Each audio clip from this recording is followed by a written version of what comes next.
მოდით ვთქვათ, რომ რადგან ესეთი კონკრეტული კითხვა დასვით, განვასხვაოთ თბილისი და რეგიონები. ანუ თბილისში ვითარება არის განსხვავებული, რეგიონებში არის სრულიად სხვა მოცემულობა. დავიწყოთ რეგიონებით. რეგიონებში მოსახლეობის უმრავლესობა ემხრობა არჩევნებში მონაწილეობას და მზად არის თავადაც მივიდეს და თავისი საკუთარი ხმა არჩევნების დღეს საარჩევნო უბანზე დააფიქსიროს. და ამაში გულისხმობ მე არა მხოლოდ დავუშვათ მართველი პარტიის მხარდამჭერებს, ოცნების მხარდამჭერებს, არა მხოლოდ ჩვენი პარტიის ზოგადად ელექტორატს გულისხმობ. ჩვენი პარტიის შემთხვევაში რა თქმა უნდა ეს არის დიდი უმრავლესობა და მინდა გითხრათ რომ სხვა ოპოზიციური პარტიების მხარდამჭერებიც კი, ანუ იმ პარტიების რომლებიც ბოიკოტის გზით მიდიან გაცხადებულად, ამ პარტიების მხარდამჭერების მინიმუმ 1/3 ამ ეტაპისთვის თბილისში განსხვავებული სურათია არა და მზად არის მოგებას მივიდეს არჩევნებზე. თქვენ ისე ლელო მერის არჩევნებს გულისხმობთ. ახლა თბილისში განსხვავებული ვითარებაა. ანუ თბილისში რეალურად ოცნების რეალურ რეიტინგს გულისხმობ, თბილისში 20% არ აღემატება დღეისათვის. და რატომ არის არარეალური, რომ თუნდაც ჩვენ და ლელომ და კიდევ ვიმეორებ იმ ვითარებაში, როდესაც ჩვენ არ გვეყოლება პარტიული კანდიდატი.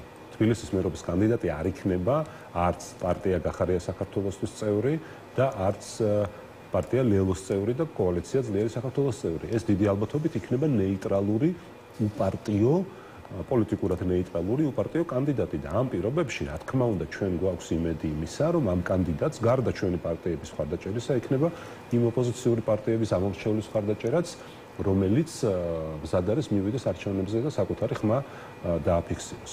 ამიტომ ეს მოცემულობა არჩევნების მოახლოებასთან ერთად არათუ შემცირდება, არამედ პირიქით უფრო და უფრო გაიზრდება იმ მოქალაქეების რაოდენობა, რომლებიც მიხვდებიან და დარწმუნდებიან, რომ რა თქმა უნდა არჩევნები არის ხელისუფლების სრულების ჩვენთვის როგორც გადაუწყვეტელი ამორჩევლისთვის, ანუ ამორჩევლისთვის რომელსაც არ იცის, ვის უნდა მისცეს ხმა, თქვენი როგორც თვითმმართველობის არჩევნებში მონაწილე პარტიის პოზიციები და არგუმენტები ცოტა არასაკმარისია, არ გიწყინებათ ალბათ თუ გეტყვით გულწრფელად, რომ დასაბუთება აკლია პირადად ჩემთვის, რას იგებთ და რატომ უნდა ჩაითვალოს ქართულ ოცნებაზე გამარჯვებად, თუ კი რამდენიმე საკრებულოში, რამდენიმე მანდატის მიღებას შეძლებთ, თუ პირიქით ქართულ ოცნებას არ ექნება ბენეფიტები და პოლიტიკური თვალსაზრისით მოგება იმით, რომ რამდენიმე საკრებულოში წარმოდგენილი იქნება ოპოზიციის პარტია. ამ არჩევნების ნახეთ, რელა, ამ არჩევნების მიზანი, რა თქმა უნდა, ჩვენ არ დავყავს ისეთ დაბალ დონეზე თამასა ისე დაბლა რა თქმა უნდა არ გვაქვს ჩამოწეული რომ მართლაც თითქოს ვიბრძოდეთ ახლა რამდენიმე საკრებულოში მანდატების ხო ამ მანდატები რო გვინდოდეს და ასე ვთქვათ თანამდებობები რო გვინდოდეს არ წავიდოდით იმ გზით რა გზითაც მივდივართ და ვეპატიჟებით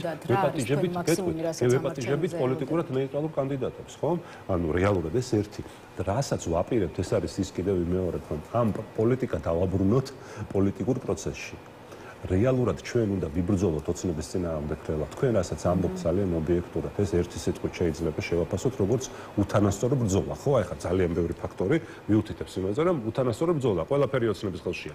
ფულიც, შავიც, თეთრიც, სახელმწიფო ინსტიტუტები, ძალოვანი სტრუქტურები, სასამართლო, სუსი და აბსოლუტურად ყველაფერი.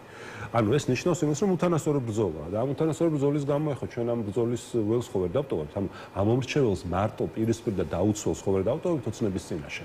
იმ ამორჩეველს რომელიც კიდევ ვიმეორებ აკლდება და აკლდება ოცნებას იმ ბოლო თვეებში ჩადენილი დანაშაულის გამო. ამ ამორჩეველს ალტერნატივა ხო უნდა კონდეს.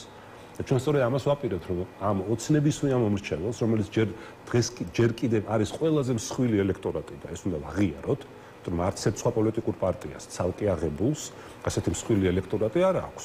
ესეც პირდაპირ უნდა ვთქვათ, რა პრობლემაა ამის აღიარება, ხო? ნუ ეს ახლა რის გამო ხდება კიდევ ეს ცალკე საკითხია. და ამიტომ ჩვენ მაგას ვამბობთ ზუსტად რომ ჩვენ უნდა შევძლოთ და ამ ამორჩეველს ავუხსნათ რომ არ შეიძლება ოცნებისთვის ხმის მიცემა ერთხელ რომ მოტყუდნენ მეორედ ეს შეცდომა აღარ უნდა გაიმეოროს სხვა გზა არ გვაქვს სხვა გზა არ გვაქვს ჩვენ ისტორია არ გვაპატიებს იმას რომ აბრძოლაში არ შევიდეთ და ჩვენი ამორჩეველი მარტო დავტოვოთ ოცნების პირისპირ ეს იქნება უპატიებელი შეცდომა და როდესაც ვამბობთ რომ ჩვენ მივდივართ არჩევნების გზით მოცემულ ვითარებაში რა თქმა უნდა ვიცით რომ არც ეს არ არის საუკეთესო და იდეალური გადაწყვეტილება უბრალოდ ვითარებაა ისეთი შექმნილი, რომ ჩვენ გვიწევს არჩევანის გაკეთება სულსა და უარეს შორის, ხო? ანუ ბოიკოტი საერთოდ უარესია. ბოიკოტი არის საერთოდ გაუგებარი ერთგვარი რაღაცა თეორია, ამიტომაც არის რომ ეს პარტიები, რომლებიც ბოიკოტის გზით მიდიან, ვერ გვთავაზობენ ვერანაირ კონკრეტულ გეგმას. თქვენ რა მოისმინეთ? რა თქმა უნდა, მე თქვენი კრიტიკა ძალიან კარგად მივიღეთ. არაფერი არ მწყენია, როცა თქვით რომ ბოლომდე დამაჯერებელი არ არის თქვენი არგუმენტები. დიდი ბოდიში მკითხვაც დაგიბრუნებთ თქვენის ნებართვით. იმ პარტიების არგუმენტები დამაკმაყოფილებელია, რომლებიც ბოიკოტის გზით მიდიან. მათგან საერთოდ არ მოგვისმენია არანაირი